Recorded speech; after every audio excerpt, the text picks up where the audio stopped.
तो हेलो दोस्तों, स्वागत है आपका आज की वीडियो में। और आज की वीडियो में थॉर के तीसरे भाई बॉल्डर द ब्रेव से लेकर ओबी क्यों एक विलन हो सकता है, इन सब की बात होगी। तो अपनी फटी जेब में चिल्ला ढूंढना बंद करो और शुरू करते हैं आज की वीडियो। तो सबसे पहले थॉर के तीसरे भाई बॉल्डर द ब्रेव की बात करें तो पहले तो ये ऑलरेडी ही कंफर्म हो गया है कि अपना बॉल्डर भी एमसीयू में एग्जिस्ट करता है, लेकिन मेरे खुफिया जासूसों से पता चला है कि बॉल्डर असल में हमें doctor strange and the multiverse of madness में बहुत पहले ही दिखने वाला था, और वो भी एज अ इल्यूमिनाटी मेंबर। और इस बॉल्डर का रोल और कोई नहीं बल्कि हमारे एजेंट 007 यानी कि जेम्स बॉन्ड करते। मगर मार्वल वालों ने इस आइडिया को कैंसिल कर दिया। लेकिन अब जब कंफर्म हो ही गया है कि बॉल्डर एमसीयू में एग्जिस्ट करता है, तो शायद कभी किसी आने वाले फ्यूचर प्रोजेक्ट में हमें वो देखने को मिले, जिसमें सबसे ज्यादा चांसेस तो मेरे हिसाब से थॉर 5 के ही बनते हैं, जिसमें फाइनली थॉर और बॉल्डर रीयूनाइट होंगे। उसके बाद अगर लोकी से ही ओबी की बात करें तो भाई लोग इसकी भोली सूरत के पीछे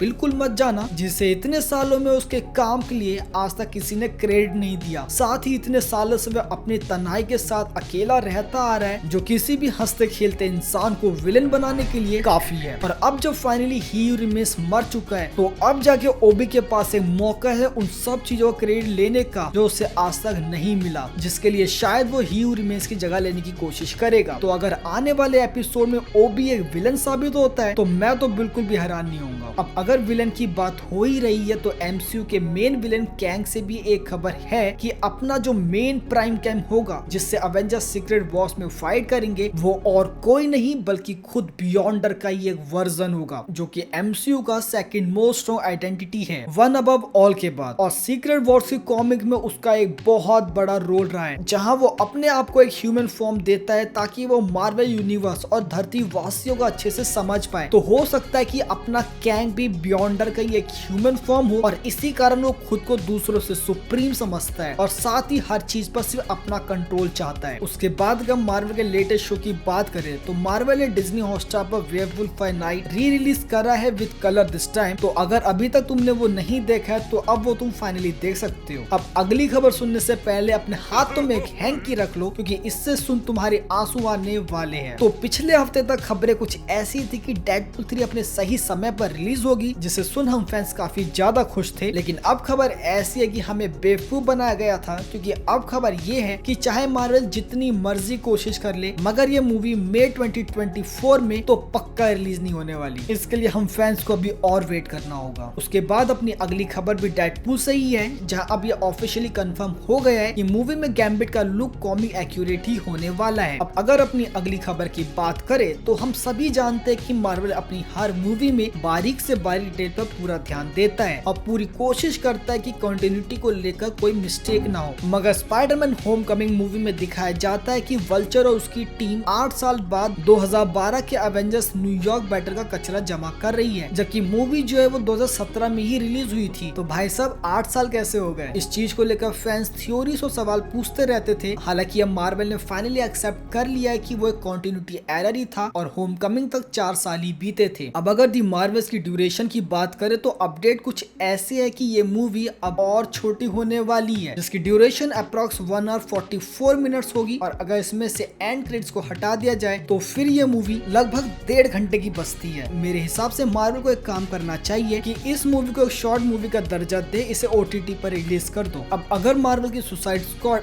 थंडरबोल्ट की बात करें तो इस मूवी का प्लॉट कुछ इस तरीके से बताया जा रहा है कि हमें मूवी में विंटर सोल्जर और गोस्ट के बीच एक अच्छी खासी केमिस्ट्री देखने को मिलेगी, क्योंकि दोनों ही अंदर से बुरे कैरेक्टर नहीं है और किसी मजबूरी के चलते ही वो इस ग्रुप से जुड़े हैं। साथ ही साथ टास्क मास्टर मूवी के एंड होते होते अपनी टीम को धोखा देगी और मूवी में एक कैरेक्टर जो है वो मारा जाएगा, जिसमें सबसे ज्यादा चांसेस रेड गार्डियन के बताए जा रहे हैं। और अगर अब आज की फाइनल अपडेट की बात करें तो हम यहाँ गैस करते करते थक गए कि फैंटास्टिक फोर की कास्ट क्या होने वाली है। लेकिन अब जाके मूवी के डायरेक्टर मैट शैकमैन ने कंफर्म कर दिया है कि मार्वल फैंस अपनी थ्योरीज पर विराम लगाओ कि मूवी की कास्ट ऑलरेडी सिलेक्ट हो चुकी है और राइटर स्ट्राइक के बाद इसे ऑफिशियली मीडिया में कंफर्म भी कर दिया जाएगा। और साथ ही मूवी भले ही कॉमिक्स से इन्फ्लुएंस क्यों ना रखती हो, मगर फिर भी वो अपनी खुद की एक फैंटास्टिक फोर की स्टोरी बना रहे हैं। तो फिलहाल के लिए आज के लिए वीडियो बस इतना ही। अगर वीडियो पसंद तो लाइक कर देना, चैनल में अगर नए तो सब्सक्राइब जरूर करना। That's all for today, bye.